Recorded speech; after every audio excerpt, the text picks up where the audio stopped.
Здравейте!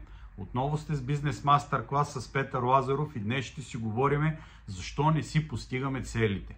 Не само днес, в рамките на няколко видеа. Ако искате да чуете защо, натиснете лайк, абонирайте се за канала и продължаваме нататък. Няма да се спирам на характеристиките на една цел, че тя трябва да бъде да отговаря на някакви параметри, като да бъде конкретна, измерима, постижима, реалистична, обвързана с срок. Това може би го знаете, ако не го знаете, може да се прочете навсякъде. Но ще отидем на по-фундаменталния въпрос, защо не постигаме целите си. Имаме мечта. Мечта обикновено, като си говорим за бизнес, да разширя бизнеса си, да направя голям бизнес. Тази моя мечта да бъде голям бизнес, аз се разбивам в цели. Краткосрочни, средносрочни, дългосрочни цели. Така. И въпреки, че всичко съм направил, да речеме тая година да отворя 3 колона в България, до година да стъпя в Македония, до година в Румъния или на някой друг пазар, няма значение, всеки целта му е специфична. Или цел в живота на някой човек, който не е с бизнес, нали?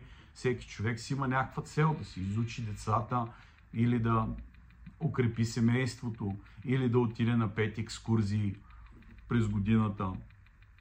Така, защо може да не постигате целите си? Първата причина е липса на мотивация. Но ще разграничиме мотивацията и стимула. Представете си, че една мечка вагони в гората. Бягайки от нея, вие имате стимул да избягате от мечката. Когато вече сте избягал от мечката, идва вашата вътрешна мотивация. Мотив. Защо да продължите да бягате? Мечката я няма. Привеждам ви го в примера на ежедневието.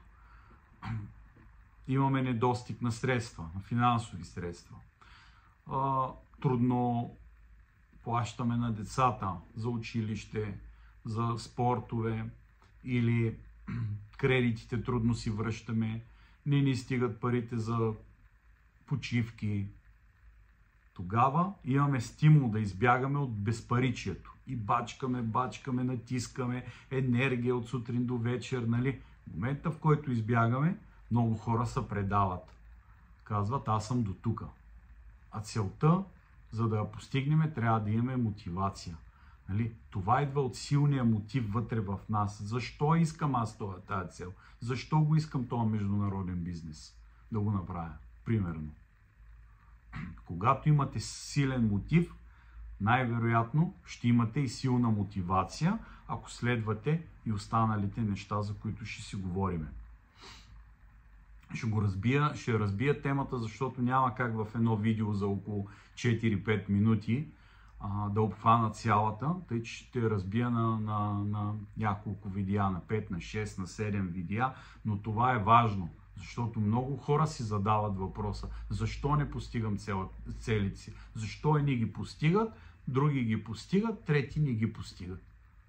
Обикновено причината сме ние. Или правилно не сме ги поставили целите, или нямаме достатъчно стимул, достатъчно мотивация, достатъчно енергия, достатъчно любов към работата си.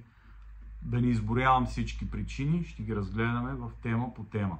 Така, второто нещо, за което говорихме, ще го чуете в следващото видео. Лек ден за сега!